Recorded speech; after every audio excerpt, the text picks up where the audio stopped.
Bonjour à tous, Flavie Verret, animatrice en yoga du rire. Je vous explique ici en quelques instants comment fonctionne le yoga du rire. Vous avez tous beaucoup de questions sur est-ce qu'il faut être souple, est-ce qu'il faut une tenue de sport, est-ce qu'on est obligé de rire, est-ce que c'est pas un petit peu étrange, est-ce que ça marche vraiment? Donc je prends un instant pour vous expliquer comment est-ce que ça fonctionne. Alors le yoga du rire est né d'un médecin indien qui s'est rendu compte que ses patients, lorsqu'ils riaient beaucoup, étaient en meilleure santé physique et mentale. L'épouse de ce médecin est professeure de yoga. À eux deux, ils ont donc créé une pratique appelée le yoga du rire ou le rire sans raison, où on va générer des rires par nous-mêmes, donc d'une façon mécanique ou forcée, et on va entrecouper tous ces rires de respirations issues du yoga. Donc le yoga du rire, dans la partie yoga, c'est vraiment des parties respiration. Le principe, c'est que le cerveau ne fait pas la différence entre un rire forcé ou un rire spontané. Dans les deux cas, il va générer un cocktail très dynamique d'hormones positives qui vont avoir un impact sur votre corps et votre mental. Donc ça va avoir un impact parce que ça va générer de la dopamine, de l'ocytocine, de la sérotonine et de l'endorphine.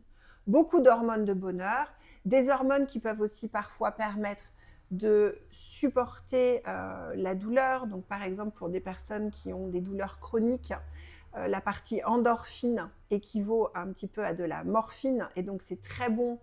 Ça permet de se soulager de la douleur. Ça permet aussi pour les personnes qui ne vont pas très bien, justement, de prendre un cocktail de vitamines, d'hormones positives. Et c'est quelque chose d'assez...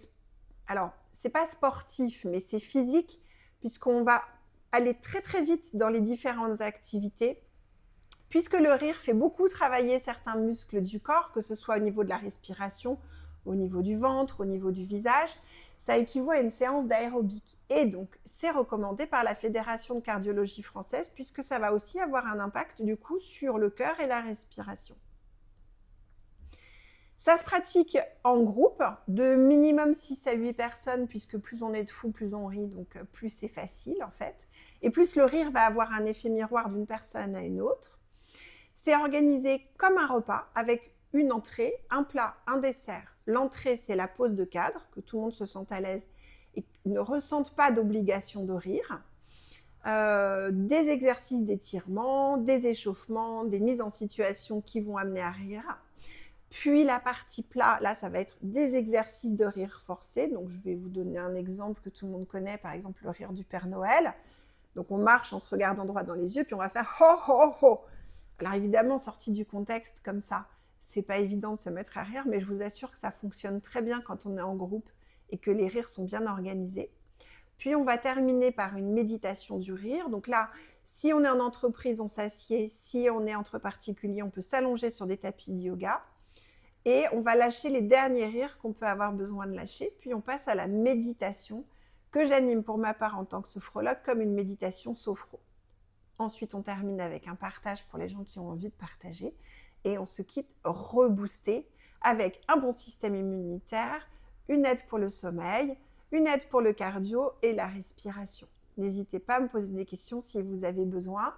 Flavie Verret, 06 31 35 20 75. Merci.